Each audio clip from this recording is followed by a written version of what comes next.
తిరుపతి జిల్లాలో సంచలనం సృష్టించిన కిడ్నాప్ కేసును పోలీసులు ఛేదించారు. 4 నిందితులను పోలీసులు అరెస్ట్ చేశారు. ఈ నెల 24వ తేదీన జంగం భాస్కర్ ను అనే వ్యక్తిని కిడ్నాపర్లు నకిలీ తుపాకీ చూపించి కిడ్నాప్ చేశారు. బాధితుని కుటుంబీకులు ఫోన్ చేసి 5 కోట్లు డిమాండ్ చేశారు.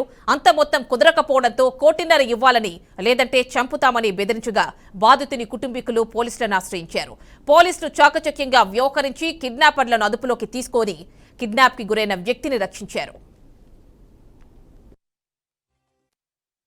భాస్కర్ అనే ఒక వ్యక్తిని కిడ్నాప్ చేశారు. మా ఫాదర్ ని సాయంత్రం మార్నింగ్ ఇంటికి కనపడట్లేదు అని వాళ్ళ సన్ కిరణ్ కంప్లైంట్ ఇవ్వడం జరిగింది. ఇమీడియట్ గా యాక్చువల్ గా అతను తిరుచానూరు నుండి ఫోన్ చేశాడు. నాకు ఫోన్ చేస్తే రాత్రి ఫోన్ చేస్తే అక్కడే ఉన్న పోలీస్ స్టేషన్ వెళ్ళడం వల్ల అక్కడ 0 FIR రిజిస్టర్ చేయించి తర్వాత కాకరాపేటకి ట్రాన్స్ఫర్ చేయడం జరిగింది. అప్పటికప్పుడే మా SB ఇన్స్పెక్టర్ ని, సైబర్ ఇన్స్పెక్టర్ ని, లోకల్ ఇన్స్పెక్టర్ ని అలర్ట్ చేసి వెరిఫై చేసినప్పుడు టెక్నికల్ గా అన్ని కొరాబిట్ చేసిన తర్వాత వీళ్ళు 4 వ్యక్తులు కలిసి చాలా కాలంగా అతని మీద ఒక అబ్జర్వేషన్ ఉంచి అతన్ని కిడ్నాప్ చేయాలి అనే ఒక ఆలోచనతో ఒక డమ్మీ పిస్టల్ ఏదైతే ఉందో డమ్మీ పిస్టల్ తీసుకెళ్లి డమ్మీ పిస్టల్ ద్వారా అతన్ని బెదిరించి వాళ్ళ కారులో ఎక్కించుకొని దూరంగా తీసుకెళ్లి అతను అరుస్తాడేమనే ఒక రీజన్ తో కొన్ని ఇంజక్షన్లు కూడా అతని మీద ప్రయోగించారు. మత్తు ఇంజక్షన్లు కూడా ప్రయోగించారు. ఈ మత్తు ఇంజక్షన్లు తీసుకోవడానికి ఒక RMP డాక్టర్ ను కూడా అప్రోచ్ అయ్యి అతని ద్వారా తీసుకుని అతని దగ్గర కిట్ తెచ్చారు. అతన్ని కూడా కంట్రోల్ తీసుకోవడం జరిగింది. తర్వాత మా టీం అందరూ కలిసి వారిని ట్రేస్ చేసి పట్టుకోవడానికి పోయినప్పుడు